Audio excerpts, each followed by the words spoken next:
본 방송에서 제공하는 보험 정보는 투자 판단에 대한 조언입니다.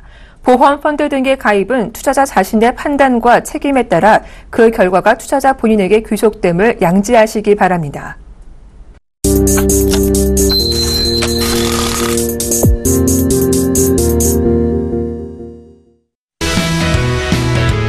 안녕하세요. 머니컨설팅 진행의 양한나입니다.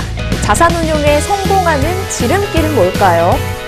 무엇보다 올바른 금융 지식을 익히는 일일 겁니다. 저희 머니컨설팅에서는 단순히 돈을 버는 방법, 그러니까 재테크 수단에 대해서만 알려드리기보다는 홍수처럼 쏟아지는 금융과 재무 정보들 중에서 꼭 필요한 정보만 엄선해서 여러분들께 전해드리고자 합니다. 매일 저녁 5시 저희와 함께 건전한 자산관리의 기본 틀을 마련해 보시고요. 월요일과 수요일, 금요일에는 재무와 부동산 설계를, 화요일과 목요일은 재무와 보험 설계 받아보실 수 있습니다. 자, 그럼 오늘도 본격적인 시작에 앞서서 머니컨설팅에 직접 참여하실 수 있는 방법 알려드릴게요. 02-3153-2669번으로 전화 주시면 되고요. 013-3366-0120번으로 문자 주셔도 좋습니다. 또 저희 홈페이지 www.centib.co.kr 들어오셔서 문의글 남겨주셔도 됩니다. 서울경제TV에서 전해드리는 특별한 재무설계 머니컨설팅. 먼저 오늘 함께해 주실 전문가분들 소개시켜드릴게요.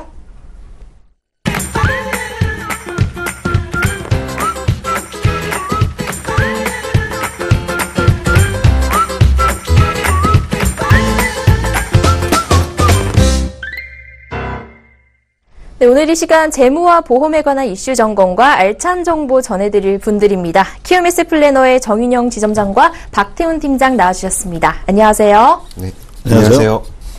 네, 자산관리에 필요한 경제와 금융의 이슈를 살펴보는 머니앤톡 시간이 왔습니다.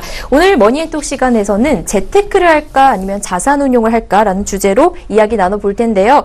이 8, 90년대에는 재테크를 했다면 지금은 자산운용을 해야 한다고 해요. 근데 제가 생각했을 때 재테크와 자산운용은 같은 말이 아닌지 좀 궁금하거든요. 네, 맞습니다. 사실은 같은 뜻이라고 봐도 무관한데요.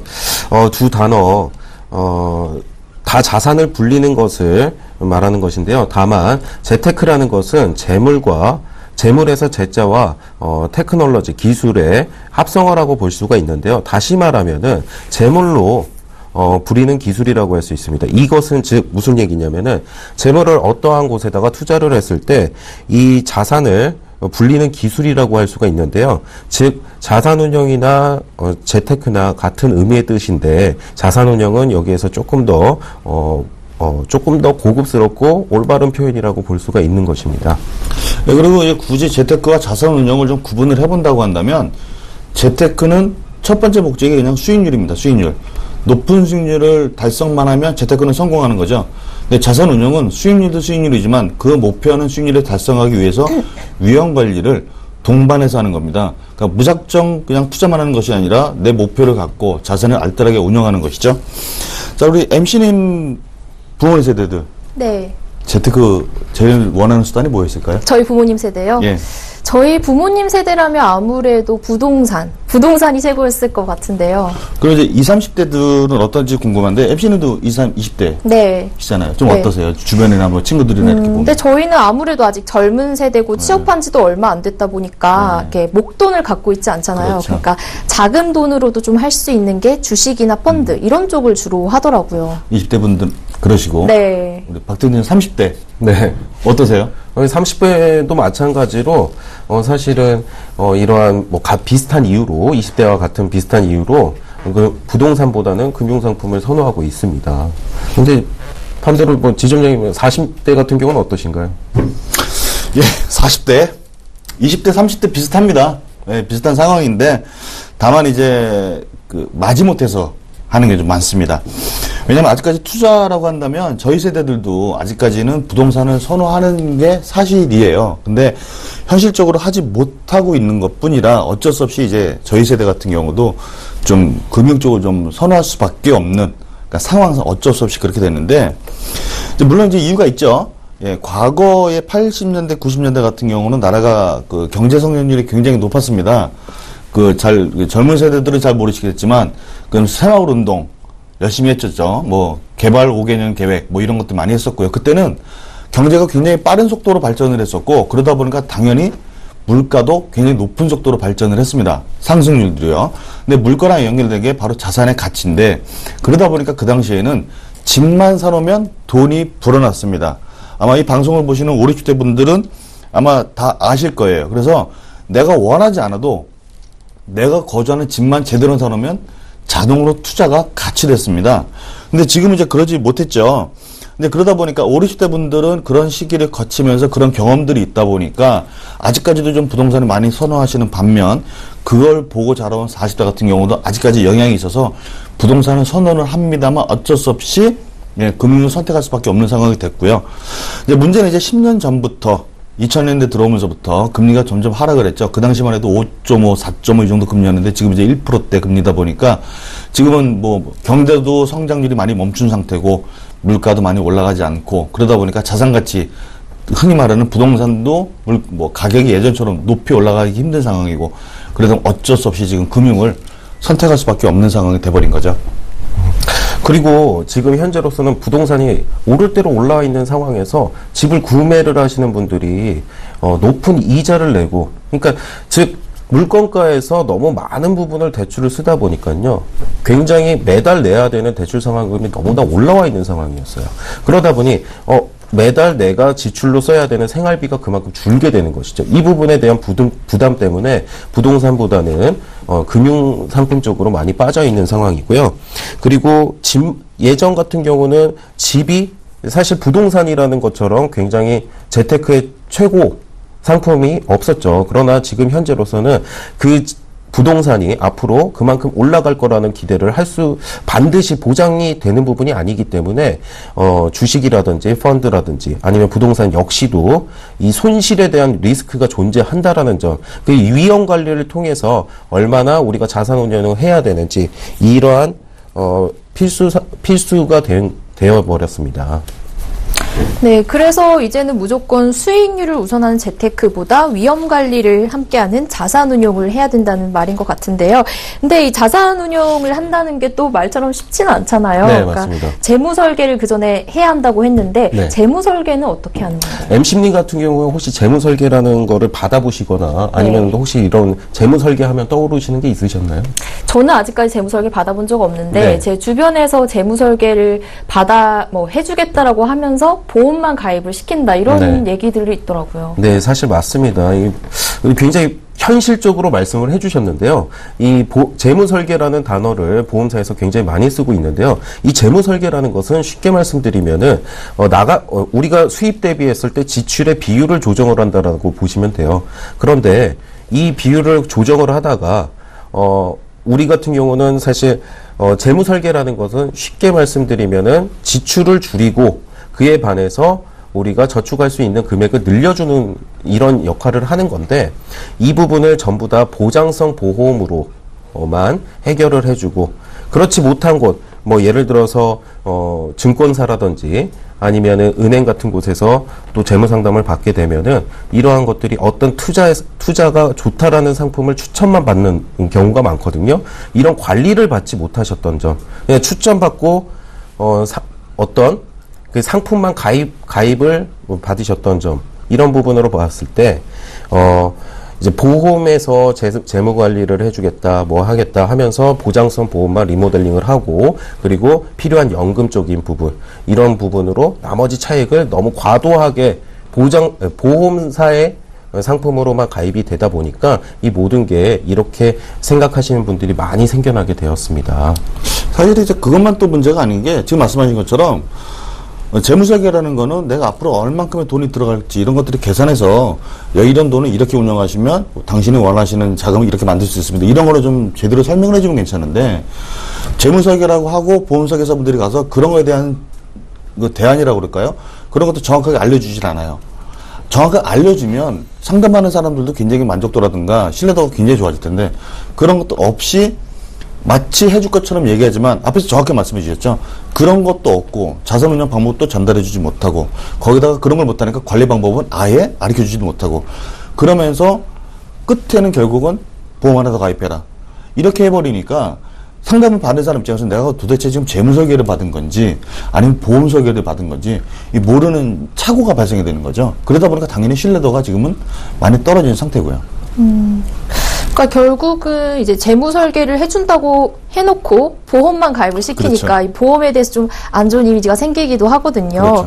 근데 이 자산운용 방법을 알려준 게 중요하다라고 강조를 방금 하셨는데 그렇죠. 이 자산운용 계획은 또 어떻게 세우는 건지 궁금하거든요. 앞에서도 뭐 저희가 말씀드렸지만 재테크 그러면 그냥 내가 갖고 있는 돈을 얼마큼 불릴 것이냐. 그러니까 이게 목표 수익률도 없고 아무런 기준이 없어요. 그냥 내가 투자하고 싶은 것, 주식이면 주식, 펀드면 펀드, 부동산이면 부동산, 그냥 내가 마음에 그냥 끌리는 대로 원하는 투자 대상을 골라서 그냥 무작정 투자를 합니다. 그래서 수익이 많이 나면 행복해 하는 거고, 손실이 나면 이제 땅 치고 후회하는 거고, 남 탓도 못하고 혼자 이제 부글부글 끓는 거죠. 근데 자산운용이라는 것은 그냥 무작정 이 돈이 얼마까지 불어나겠다는 기대를 하는 것이 아니라 미래에 어느 시점에 얼마만큼의 자금이 필요한지 그 자금 계획을 세워서 거기에 맞게끔 현재 갖고 있는 돈을 어떻게 운영할 것이냐. 그러면 이게 안전하게 가려면 예적금처럼 금리, 흔히 말하는 저금리라도 목표 자금 만들 수 있으면 좋겠지만 그게 안 된다 그러면 재테크를 해서 투자를 해야 되거든요. 그래서 주먹구구식 투자가 아니라 이 자금을 만들기 위해선 몇 프로의 수익률을 계산해야 되고 몇 년이 걸린다. 이런 것들이 계산을 통해서 현실적으로 내가 달성 가능한 자금 운영 계획을 알려드리는 게 사실은 자산 운영 방법을 알려드리는 거죠. 그런데 달성해야 되는 수익률이 높다거나 지금 있는 자산으로서 원하는 목표 자산까지 도달하는 시기, 그런 것들이 조금 힘들 경우에는 필요 시기를 우리가 조금 미뤄준다든가 아니면은 자산의 크기를 조금 조정을 해주는 그런 역할을 하고 있는데요. 그걸 조정해주는 것이 바로 재무설계라고 할 수가 있습니다. 네, 이제는 단순히 높은 수익률만 바라고 재테크를 하기보다는 위험 관리를 통해서 자산운용을 해야 하는 시대가 온 것 같습니다. 자, 그럼 끝으로 이 시청자분들이 또 올바른 자산운용을 하기 위한 팁이 또 궁금하시지 않겠어요? 좀 알려주시죠. 그렇죠. 자산 운용을 하는 것에서 무엇보다 중요한 것은 재무 목표를 설정하는 게 가장 중요하다고 생각을 하시면 좋아요. 쓸 거 다 쓰고 남는 돈 차익 부분을 저축하기보다는요, 처음에 재무 목표를 설정을 하시고요. 거기에 맞춰서 투자를 하시고, 투자의 계산을 하셔서, 그리고 그 투자가 계산된 금액을 어느 정도 목표 시점이 있다라면 그 부분에서 활용을 하시는 게 제일 좋을 것 같고요. 불필요한 자금부터 정확히 순차적으로 정리를 하시고 그 나머지 차익 부분을 좀 저축을 많이 확대를 하시는 것이 좋을 것 같습니다. 저도 그 부분을 좀 강조드리고 싶은데 아무리 내가 투자를 잘해서 돈이 많이 불어난다 하더라도 수익률이 좋다 하더라도 내가 매달 저축이나 투자를 할 수 있는 금액이 만약에 10만 원밖에 나오지 못한다 그러면 이거는 아무리 재테크를 해도 돈이 불어나는데 한계가 있거든요. 그래서 어떻게든 간에 그 재무설계라든 자산관리라든 뭐라든 간에 어떤 투자 방식을 정하기 이전에 자기 소득 그리고 지출 이런 것들을 점검을 해서 불필요한 지출 같은 건 다 줄이시는 게 좋고요. 특히 지금 보험 같은 경우는 누가 하나 들어줘서 가입하시는 분들이 우리나라에 굉장히 많아요. 정에 약한 나라잖아요. 우리나라 사람들은. 그러다 보니까 어쩔 수 없이 하나씩 둘씩 가입하다 보면 그런 지출들. 그리고 분명히 내가 한 달에 얼마를 버는 돈은 정해져 있는데 나가는 돈은 이상하게 많거나 적게 되는 경우가 있습니다. 그러니까 내가 지출을 통제를 못하는 거죠. 이 상태가 되면 내가 재테크를 하더라도 나중에 언젠가는 문제가 생기게 되겠습니다. 그래서 항상 재테크나 뭐 재무설계나 자산운용 어떤 걸 하더라도 가장 중요한 건 현재 내 소득 그리고 우리 집에서 나가는 지출 어떤 것들이 있는지 그리고 불필요한 지출은 없는지 그리고 혹시 내가 잘못 운영해서 과다한 지출은 없는지 아니면 분명히 남아야 되는 돈인데 어디로 나가는지 모르게 새는 돈이 있는지 그런 것들부터 하나씩 체크를 하셔서 재테크를 한번 시작하시는 것이 가정경제를 가장 안전하게 끌 수 있는 방법이 아닐까 이렇게 생각이 됩니다. 네, 내 돈을 지키고 늘리기 위해선 자산운용이 필요한 시점인 것 같습니다. 자, 지금까지 경제와 금융에 대한 이슈를 점검해보는 머니앤톡 시간이었습니다. 오늘은 재무와 보험 상담 계속해서 진행하고 있습니다. 지금 바로 전화 주시면 저희 전문가분들과 바로 상담 가능하시니까요. 아래 나가고 있는 번호로 언제든지 망설이지 말고 많은 연락 부탁드립니다. 자, 잠시 후에는 실제 사례자분들의 재무 상황을 검토해보고 더 자세하게 재무 설계와 보험 고민 해결해 볼게요.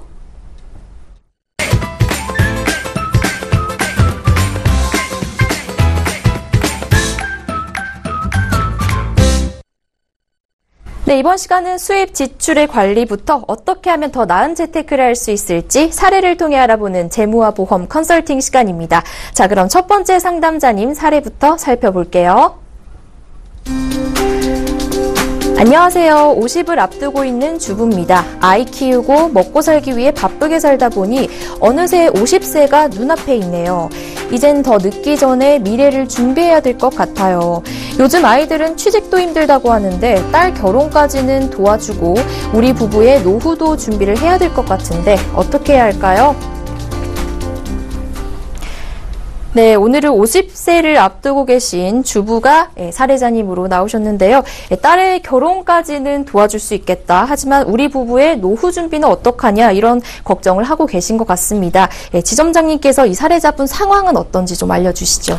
일단 상담하게 된 배경 안내 뭐 이런 것도 좀 살펴볼 텐데요. 가족 구성원부터 한번 같이 보면서 살펴보시죠. 일단은 시청하신 본인은 49세 여기 직장인이 나왔는데 원래는 지금 주부십니다. 직장은 제가 상담하실 때 그랬고요. 현재는 지금 직장 그만두신 상태고요. 그리고 배우자분은 현재 직장인이 맞으시고 53세십니다. 그리고 자녀는 큰딸이라보다 딸이 하나 있죠. 21세. 예, 그리고 2위 가정에서 저희한테 요청을 하신 게 있습니다. 요청사항 한번 같이 보시죠. 네, 첫 번째는 보험 점검입니다. 아무래도 보험료가 많이 나가는 것 같다라는 미심적인 부분이 있어서 요청을 하셨고요. 그리고 그 다음이 부부에 대한 노후. 결국은 그죠. 아이들한테 손 벌리고 싶지 않다. 그러면서도 또 하나는 딸이 하나 있는데 자기도 직장 생활하면서 집 마련하고 뭐 하다 보니까 너무 힘들게 살았다. 애는 결혼할 때부터 좀 안정적인 생활을 시켜주고 싶다. 그래서 결혼 자금만큼 조금 만들어주고 싶은 욕심이 있으셨습니다. 네, 근데 항상 저희가 이 상담을 하다 보면 문제점을 발견하게 되잖아요. 그렇죠. 네, 이 사례자님의 경우는 어떤 점이 좀 부족했나요? 사실은 지금 본인도 알고 계세요. 네. 지출 내역 중에 보험료가 좀 많이 나가는 것 같다. 예, 이거를 좀 문의하셨는데 제가 봐도 좀 많이 나가는 건 같아요. 예, 한번 보시면 아시겠지만 보험료로 봤을 때는 많이 나가는 것 같은데 이 집안 상황으로 봤을 때는 많이 나가는 게 맞고, 두 번째는 뭐 지출관이나 이런 거는 둘째치고 쓸데없는 지출들이 많이 나가다 보니까 재테크를 할 수 있는 금액이 굉장히 작습니다. 그러다 보니까 이 자금을 어떻게 해야 될지 모르겠고, 앞에서도 보셨겠지만 얼마 전까지 직장인이셨어요. 그러다 보니까 일에 바쁘고 애 키우다 바쁘다 보니까 재테크에 대한 정보라든가 지식이 거의 없던 상태였죠. 아마 방송을 보시는 직장인분들은 아마 그런 동감을 많이 하실 텐데 이분들 마찬가지셔서 그냥 어떻게 해야 할지 몰라서 대충, 말 그대로 대충 재테크를 하고 있는 상황이었습니다. 네, 그럼 구체적으로 이분 재무 상황 어떤지 궁금해지거든요. 자세하게 좀 재무 분석하신 것 알려주시죠. 현재 지금 이 가정의 현금 흐름부터 하나씩 한번 짚어보시죠. 문제점이 어떤 건지. 네, 한번 보시면 일단은 월 소득이 480만 원입니다. 예, 480만 원. 근데 지금 밑에 보시면 400만 원이라고 하는 이게 비정기 소득이에요. 그래서 월 평균적으로 33만 원 정도가 들어오시고 계신데, 문제는 이 돈의 대부분이 어디 가는지 모르고 있다는 겁니다. 여기 보시면 밑에 아래쪽에 예비비라는 게 있죠. 이 예비비가 무슨 소리냐, 쓰고 남아야 되는 돈인데 이분이 이 돈을 어디로 나가는지 모르고 계신다는 거예요. 그러니까 직장 생활 하시는 맞벌이 주부나 이런 분들의 특징들이 분명히 가계부도 쓰고 이것저것 많이 하시는데 돈이 비거나 거꾸로 오버되는 경우가 많습니다. 이 가정도 특별한 케이스가 아니었고요. 이거를 발견하신 게 직장을 그만두고 지금 보시는 위에 상단에 보시면 후반 주부라고 나와 있죠. 주부가 되시고 나서 아신 거예요. 그러니까 그만큼 그동안에 뭐가 어떻게 되는지 모르셨던 얘기죠. 자, 그리고 위에 보시면 250만 원. 어찌 보면 많다고 생각할 수 있는데 두 부부가 맞벌이를 하고 딸이 하나 있는데 그것도 대학생이고 돈 들어갈 게 많거든요. 그럼에도 불구하고 이 정도면 사실은 그렇게 많이 쓴다라고 보긴 힘듭니다. 그래서 생활비는 적정하다고 보면 되는데, 이 밑에 보시면 등록금 100만 원. 지금 매달 나가는 돈이 아니라 이 돈을 매달 모아서 학기별로 또는 1년에 한 번씩 등록금을 대주시고 있는 상황이고요. 지금 밑에 보시면 83만 원. 뭐 작다 그러면 작을 수도 있고 많다 그러면 막을 수는 있는데, 제가 봐도 이 부분은 보험료가 좀 많이 나가고 있는 상황이셨습니다. 그러다 보니 현재 지금 어찌할 줄 모르는 수시 입시급 통장. 이게 말이 좋아 수시 입시급 통장이지 그냥 어떻게 할지 몰라서 그냥 넣어놓는 돈이에요. 어디다 투자할지도 모르고 재테크할지도 모르고, 그리고 그냥 하고 있던 그냥 전에 싶었던 30만 원 요렇게 재테크를 하고 계시기 때문에 재테크를 어떻게 하는지도 모르고 지출이 어떻게 되는지도 모르고 지금 어떻게 보면 굉장히 좀 허술한 상태였던 거죠. 그리고 자산 상태를 한번 보시면 그나마 다행이신 게 현금 3천만 원이 있는데 이게 무슨 돈이냐, 그동안 이 부부가 맞벌이를 할 수밖에 없었던 이유가 집을 사면서 대출을 받으셨어요. 그래서 대출을 갚기 위해서 맞벌이를 하고, 그러고 나서 대출이 끝나자마자 지금 이 부인께서는 직장을 그만두셨는데 대출을 갚고 나서 남은 짜투리 돈입니다. 3천만 원. 이 돈도 어떻게 할지 몰라서 그냥 갖고 계세요. 그냥 통장에다가. 재테크는 아예 못하고 계시고요. 다행인 거는 그 대출을 다 상환하면서 내 집 마련은 끝났고, 예, 보시면 부채가 깨끗하죠. 예, 이 집의 가장 큰 장점이 하나 있다면 부채가 없다는 게 어떻게 보면 가장 큰 장점이 될 수도 있을 것 같습니다. 네, 그런데 이 보험료가 좀 많이 나간다고 하셨잖아요. 예. 근데 지금 월 소득이 500만 원이 넘고 보험료가 83만 원이거든요. 예. 이게 보험료가 많은 건가요? 사실 일반적으로 상담을 아마 방송을 보시는 분들도 그렇겠지만 보통 전문가들이라는 사람들이 나와서 월 소득의 10에서 15% 정도면 보험료가 적당하다라고 말씀들을 많이 하세요. 근데 거꾸로 이런 예를 들어드리면 괜찮을 것 같아요. 월 120, 150을 버는 사람이 월 보험료로 15만 원, 15%인 한 20만 원 정도, 30만 원 정도 낸다 그러면 이건 과연 작을까요, 많을까요? 또 거꾸로 월 소득이 1,000만 원인 사람이 보험료로 150만 원, 200만 원을 낸다. 이거 많을까요, 적을까요? 그러니까 이게 퍼센테이지로 따지면 많다 적다를 구분하기 애매합니다. 근데 이 집안 같은 경우는 소득이 한 500만 원 정도 되는데 80만 원이면 적정 수준으로 전문가들을 말하는 퍼센테이지라고 할 수 있을지 모르겠지만 이 가정에 필요한 보험만 놓고 봤을 때 80만 원이면은 사실은 많다라고 볼 수밖에 없고요. 뒤에서 보험 점검등 내역 때 보여드리겠지만 보시면 저렇게 보험을 들었어? 아마 이렇게 생각하실 시청자분도 많으실 겁니다. 그만큼 이 부분은 보험료가 좀 많이 나가고 있다라고 보셔도 무방합니다. 네, 근데 보니까 이제 예비비가 한 20만 원 정도 남고 계신 것 같은데요. 이거는 좀 어떤 문제가 있어서 그런 거예요? 그렇죠. 앞에서 말씀드린 것처럼 직장 생활하시거나 뭐 주부 생활이라도 애 키우고 뭐하고 아니 2명, 3명을 키우는 자녀가 2명, 3명 있는 집안 같은 경우는 정말 정신이 없으세요. 분명히 나는 가계부도 쓰고 뭐도 하고 다 하는데도 불구하고 이상하게 돈이 남아요. 근데 이 남는 돈이 재테크로 들어가야 되는데 본인조차도 어디로 들어가는지 모른다는 거죠. 근데 이거는 이 가정의 문제가 아니라 대부분 주부분들은 동감하시겠지만 분명히 나는 뭔가 하고 있다고 하지만 이런 예비비들은 어디선가 나옵니다. 그래서 이런 예비비를 관리하는 것조차가 재테크의 시작인데 문제점을 하긴 좀 모호해요. 아마 대부분을 가지고 느끼는 거기 때문에 이걸 아느냐 모르느냐 그 차이라고 보시면 되실 것 같습니다. 그리고 여기 저축 금액이 이제 60만 원 정도 나가시는 것 같은데요. 예. 이 돈으로 노후 준비랑 딸 결혼 자금까지 만들 수가 있을까요? 아마 이 사례자분이 시청하신 사항이 딱 그걸 거예요. 예, 답이 안 나옵니다. 예, 답답하시죠? 예, 그래서 요청하셨는데 아마 보셔서 저건 아니다 싶어서 아마 그런 질문하신 것 같은데 네. 맞습니다. 절대로 불가능해서 그래서 결국은 문의하셨고 그래서 좀 수정 포트폴리오를 제시해드릴 수밖에 없었습니다. 네, 그럼 아까 보험료가 많이 나간다고 하셨으니까 그 보험부터 점검을 하셨을 것 같은데요. 그리고 이 사례자분이 원하셨던 노후 준비랑 따님 결혼 자금은 또 어떻게 해결해 주셨는지 궁금하거든요. 예, 그러면 변경된 그 현금 흐름을 보면서 어떤 부분이 어떻게 됐는지 한번 체크를 한번 해드리겠습니다. 자, 일단 보시면 그 오른쪽에 44만 원으로 아까에 비해서 확 줄었습니다. 아까는 지출 비용이 한 180만 원 정도 나갔었거든요. 그 중에 그 대부분이 차지한 게 자녀 등록금이었어요. 근데 이걸 매달 들어오는 돈을 저축해서 등록금을 대주겠다고 하셨는데 제가 새로운 그 방법 대안을 드린 게 아까 자산을 보셔서 아시겠지만 이분의 현금 자산이 3천만 원이 있으셨어요.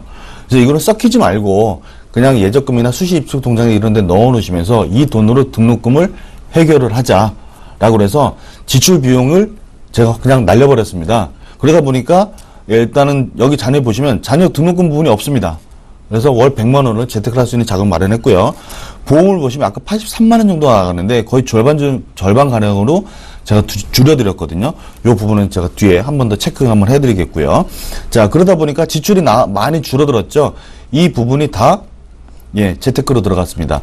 그래서 원래 하셨던 것처럼 이 변액 유니버셜 보험으로는 이 두 부부의 노후 준비로 자금을 쓰게 됐고요. 연금보험으로는 자녀, 결혼자금으로 들어갔습니다. 그리고 이 남는 사실은 수시입출금 통장의 39만 원이 이게 재테크 통장이 아니고요. 잘 보시면 이 가정의 그 생활비 어느 집도 마찬가지겠지만 내가 한 달에 100만 원을 생활비를 쓰겠다, 아니면 150을 쓰겠다라고 딱 정하지만 상황이나 아니면 어떤 축의금을 낸다거나 행사가 있다거나 어디 외식을 자주 한다거나 이런 변수들이 생기게 되면 생활비의 폭은 반드시 변동이 오게 되어 있습니다. 그래서 내가 바라던 생활비가 200 또는 220, 230 정했다 하더라도 어떤 달에는 더 많이 나가게 될 수도 있고요. 또 어떤 달에는 또 거꾸로 적게 나갈 수도 있습니다. 그래서 이걸 정확하게 금액을 제가 픽스를 시킨 것이 아니라 지금 보시는 것처럼 쓰고 남은 모든 돈들은 지금 보시는 것처럼 수식 입출구 통장에다가 모두 다 몰아놓기로 했고요. 이 돈이 어느 정도 쌓이면 그걸 예비비로 확보하고 나서 나머지 자금은 어디론가 제가 넘기는 대안을 제가 드렸습니다. 이 부분도 뒤에서 한꺼번에 보여드릴 텐데요. 그럼 궁금해하셨던 보험 점검부터 자세히 한번 짚어드리도록 하겠습니다. 자, 원래 갖고 계셨던 보험 내용입니다. 자, 보시면 이 남편분께서는 리빙케어 종신보험을 갖고 계셨고요. 유니버셜 더블 종신보험, 그 다음에 패밀리 라이프가 있었는데, 자, 어떻게 해드렸냐? 요거는 간단합니다. 해지. 그리고 요 더블 종신보험은 유지. 그 다음에 요 패밀리 라이프는 유지를 시켜드렸어요. 이유를 설명드리면, 이 리빙케어 종신보험을 이분이 가입하실 때, 종신보험이나 보장성으로 가입하신 게 아니라, 이분의 친구분이 오셔서 너 연금도 준비해야 돼. 근데 네가 퇴직하기 전에 너한테 무슨 일 생기면 어떡하니? 그러니까 보장도 받을 수 있는 이런 상품이 좋아. 라고 해서 가입하신 거예요. 그러니까 다시 말하면 보장도 아니고 연금도 아니고 그냥 추천해서 가입하신 거죠. 근데 이분의 가입하신 내용을 들어보니까 이분의 주 목적은 연금 쪽에 좀 포커스를 많이 맞췄어요. 근데 연금보험을 가입하셔도 모자라 버리는데 이분은 종신보험을 가입하셨다는 뜻이죠. 종신보험은 보장성이다 보니까 사업비가 굉장히 많이 나가서 실제로 정리금이 빨리 쌓기 힘듭니다. 그래서 이 부분은 어쩔 수 없이 목적이 안 맞아서 제가 정리를 시켜드렸고, 더블 종신보험 같은 경우는 주계약이 일정 시점이 되면 50%로 떨어집니다. 근데 이분이 가입할 당시에 주계약은 지금 현재 1억이었어요. 근데 전환 나이를 65세로 설정하셔서 65세 이후가 되면 사망보험금은 1억이 5천만 원으로 줄어들고요. 대신에 여기 특약으로 들어가 있는 암보험이 2천만 원이 되어 있었는데 2천만 원이 4천만 원으로 급등을 하게 되어 있습니다. 흔히 말하는 노후의 질병에 취약한 시기에 보장을 좀 강화할 목적으로 이 상품을 들었던 거죠. 그래서 종신보험이고 사실은 아이들이 다 컸기 때문에 사망보장이 필요 없다라고 할 수 있겠지만 아직까지 노후 시기까지 남아있고 자녀의 결혼자금이라든가 부인의 노후자금 만들 시기가 필요했기 때문에 그것 목적으로 해서 종신보험 해지를 하지 않고 유지를 시켜드렸습니다. 그리고 이 패밀리 라이프에는 2일의 질병이죠.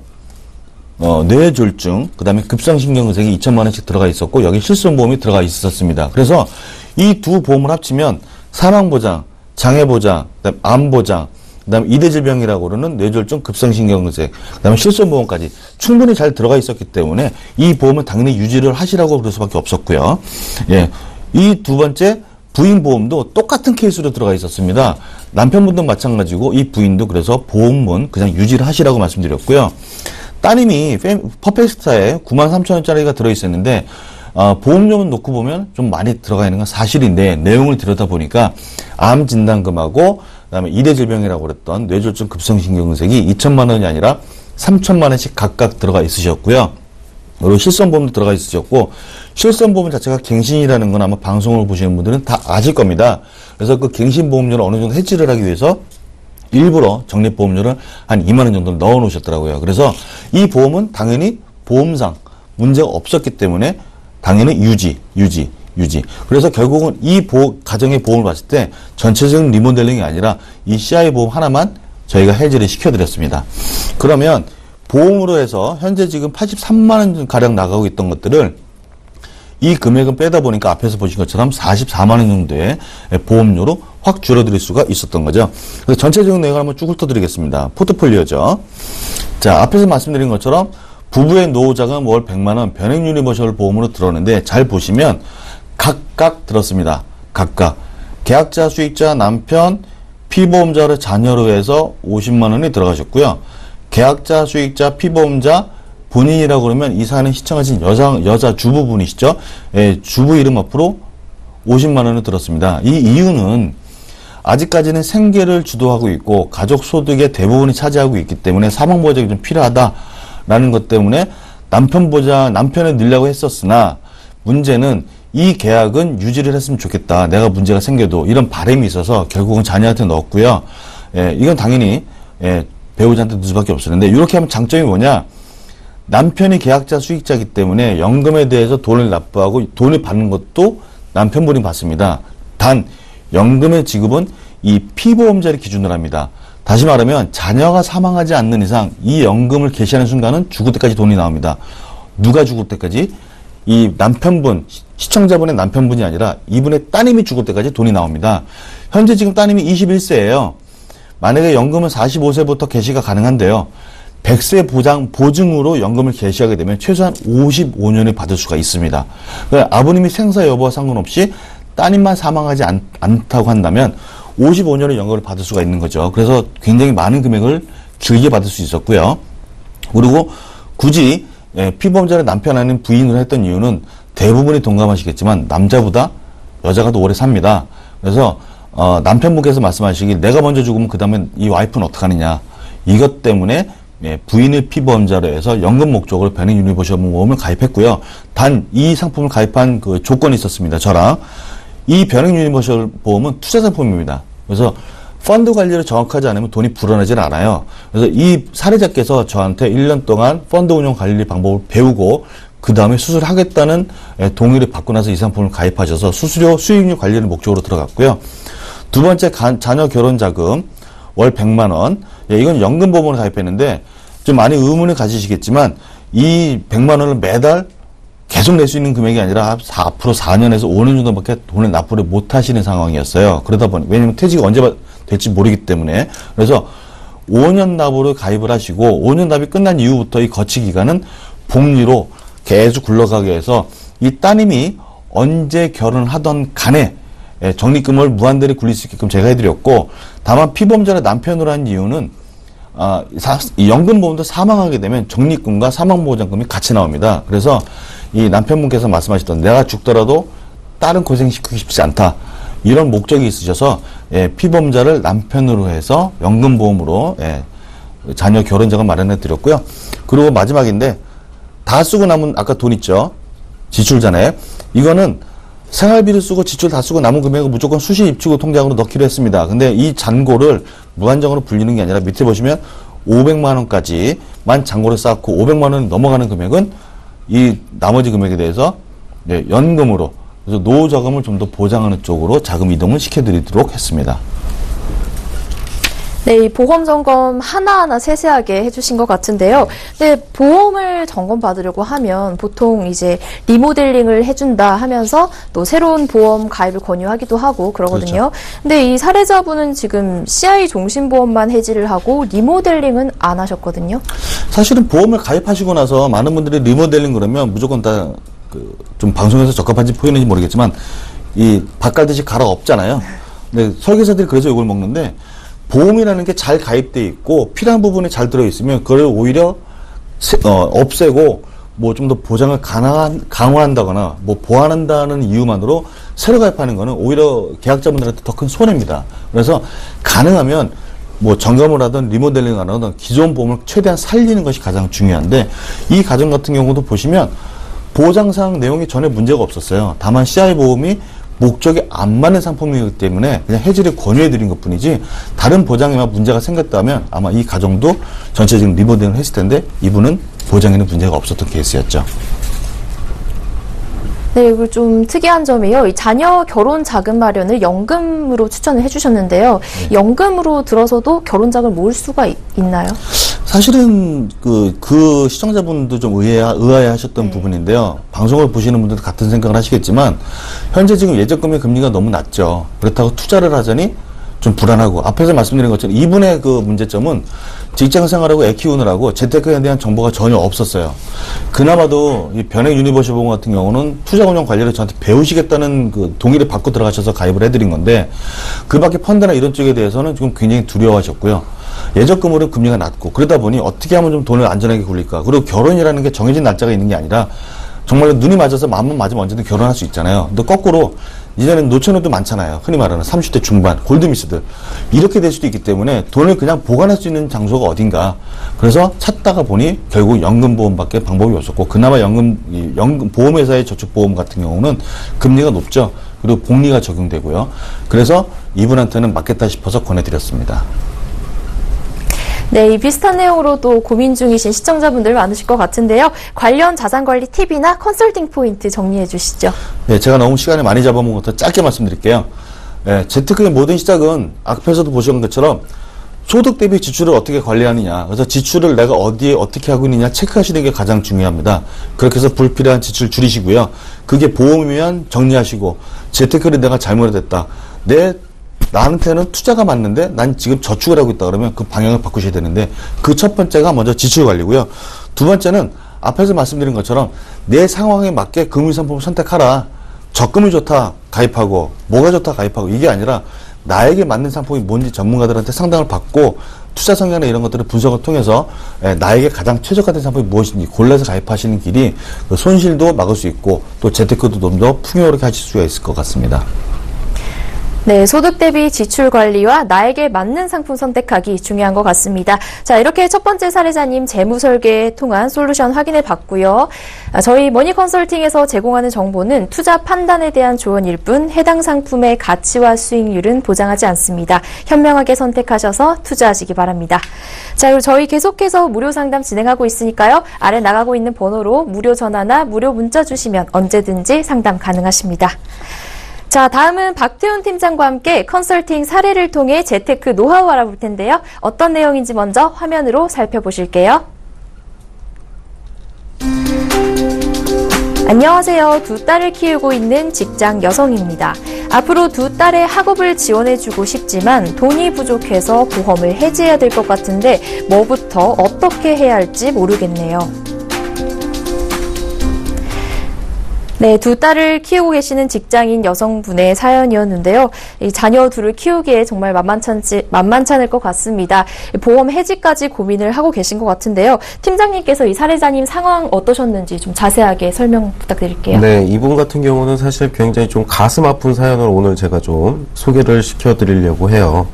처음에 이분 같은 경우는 사실 조금 상담을 나눠보니까 굉장히 힘들게 사셨어요. 한 13년 전에 이혼을 하시면서 위자료는커녕 아이들까지 맡으신 상황에서 빚이 1억 7,400만 원이라는 금액의 빚이 있으셨는데 얼마나 열심히 사셨냐면은 쓰리잡으로 생활을 하시면서 빚은 다 정리를 하신 상황이셨고, 그리고 현재 임대 아파트 쪽에 들어가서 생활을 하시고 계셨고, 자녀들 모두 다 키우신 상황이었는데 얼마나 정말 진짜 한 푼 한 푼 아껴서 쓰시던 분이셨는데 지금 자녀들이 지금 성장해 있는 상황에서 공부를 조금 더 하고 싶어 해서 이 부분을 이제는 조금 지원해주고 싶으신 마음이 컸던 상황이어서 있던 보험을 해지를 마음을 먹으신 상태에서 저한테 어떻게 해결을 하는 것이 좋은지 이제 조금 상담이 들어갔던 케이스입니다.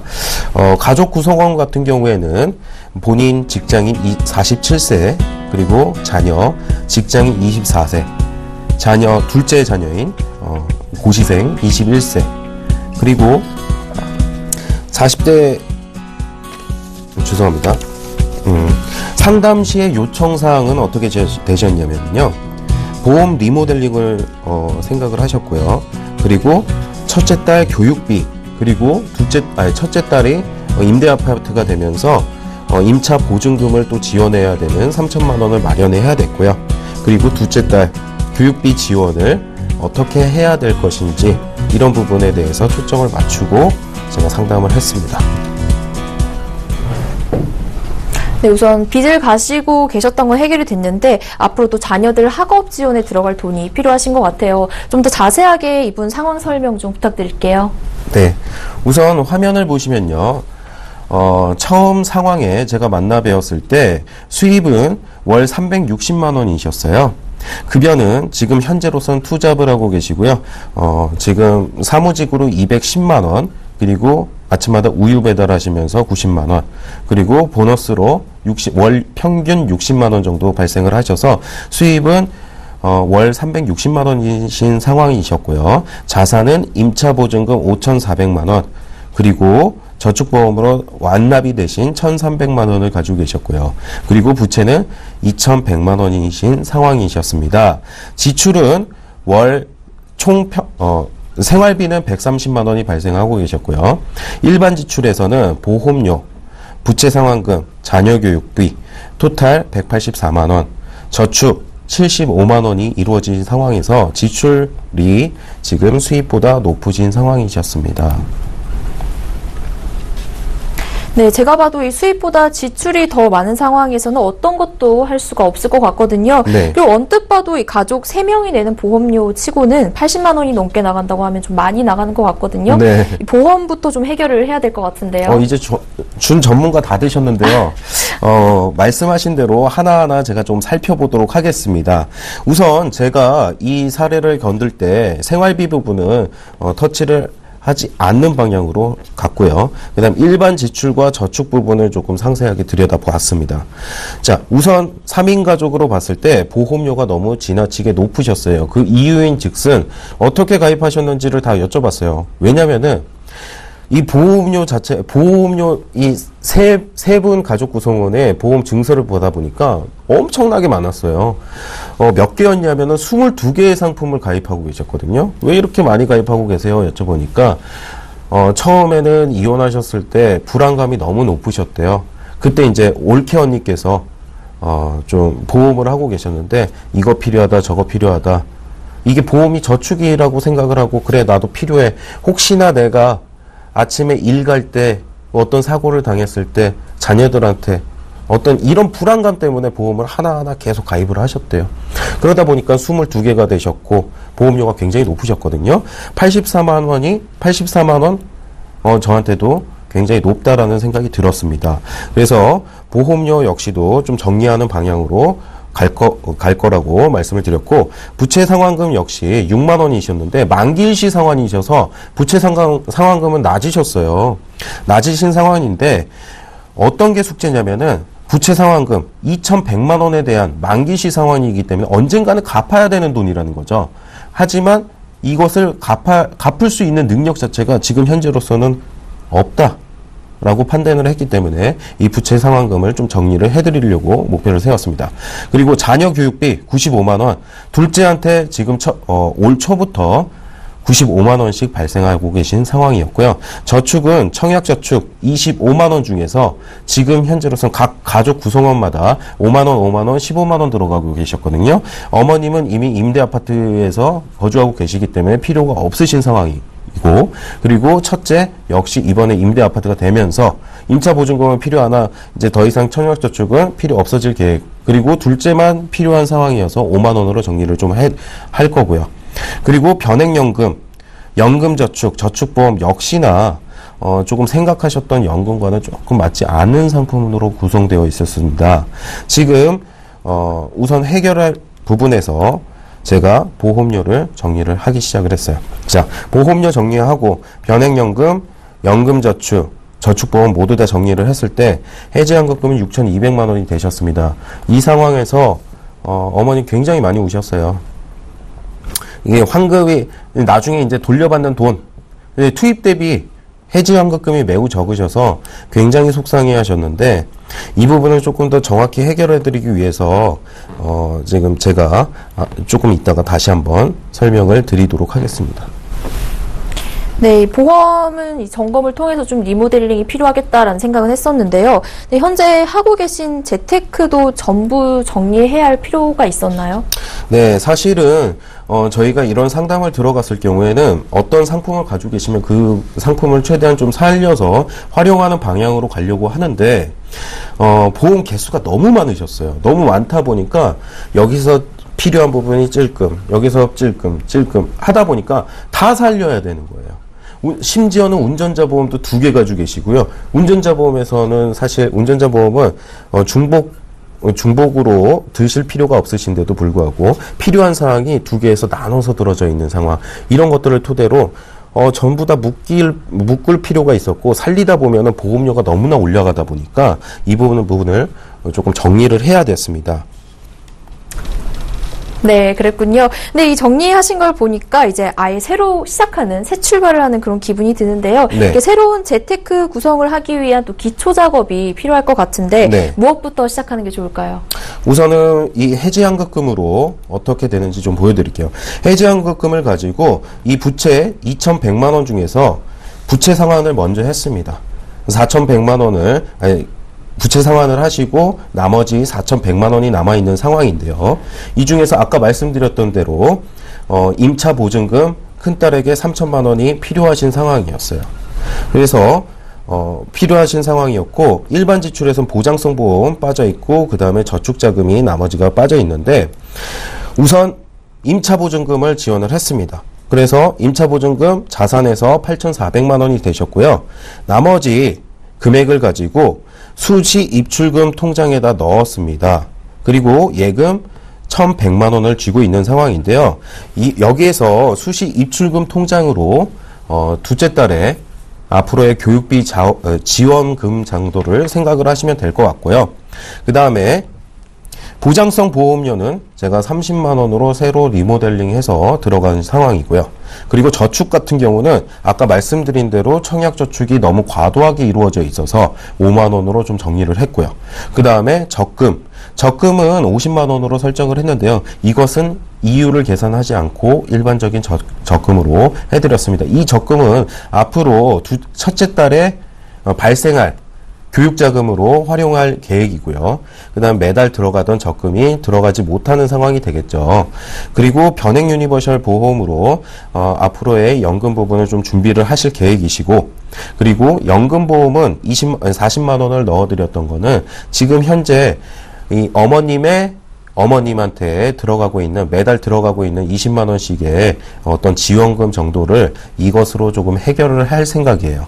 그리고 수시 입출금 통장으로 나머지 차액 5만 원을 해드리면서 아까 수시 입출금 통장에 존재하던 그 통장에다 넣으면서 이 가정의 수익과 지출의 밸런스를 조금 조절을 하면서 순자산은 높이면서 저축이 조금 더 이루어질 수 있는 상황으로 바꾸게 되었습니다.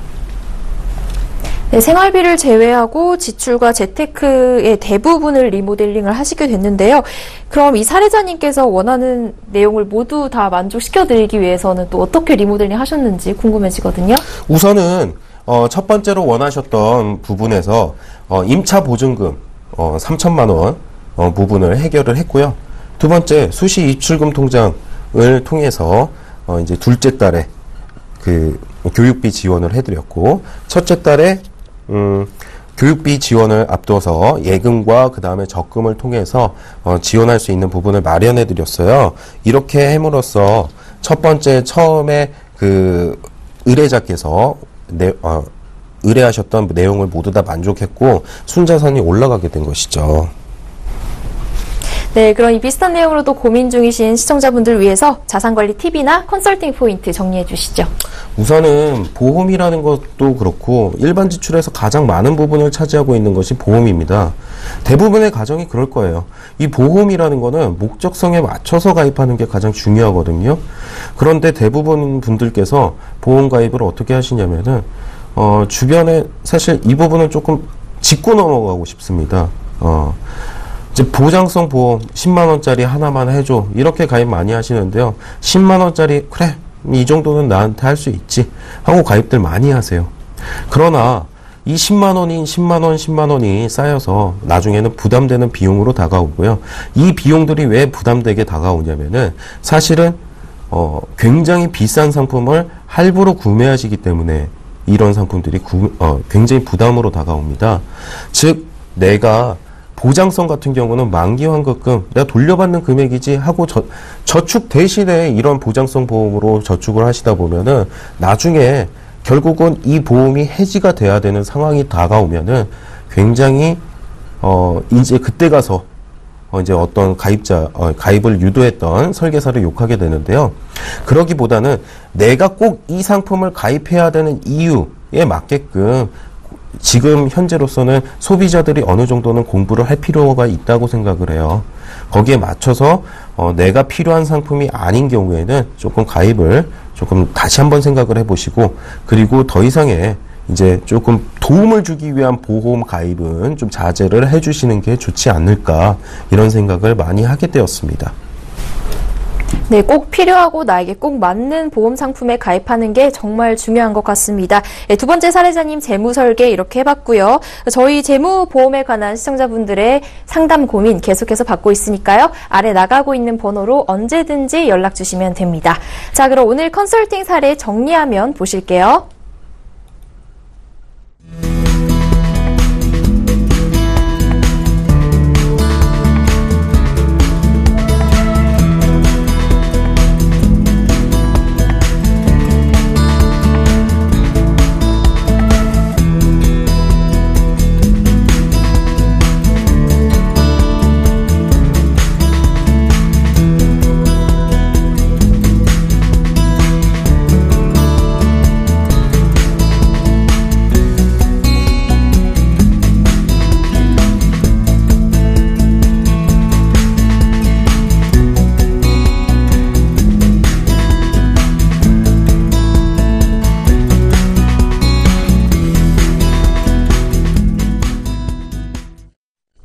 네, 이렇게 시청자분들 고민 상담 모두 진행해 봤습니다. 자, 저희 머니 컨설팅에서는 방송이 끝나도 계속해서 고민 상담 받고 있으니까요. 상담과 컨설팅 필요하신 분들은 언제든지 무료 전화 02-3153-2699번, 무료 문자 013-3366-0110번으로 연락 주시면요. 언제든지 상담해드리겠습니다. 자, 이번 주 토요일에 서울경제TV 개국 7주년 머니 콘서트가 개최됩니다. 증권과 보험, 부동산까지 알찬 정보들 나누는 시간 마련했습니다. 으니까요. 많은 참석 부탁드립니다. 자, 저희 머니 컨설팅 오늘 준비한 소식은 여기까지고요. 저는 이 두 분과 함께 인사드리고 내일 이 시간에 다시 찾아뵙겠습니다. 시청해주신 여러분 고맙습니다.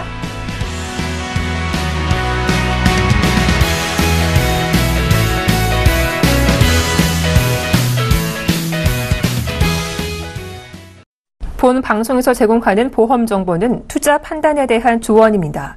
보험 펀드 등의 가입은 투자자 자신의 판단과 책임에 따라 그 결과가 투자자 본인에게 귀속됨을 양지하시기 바랍니다.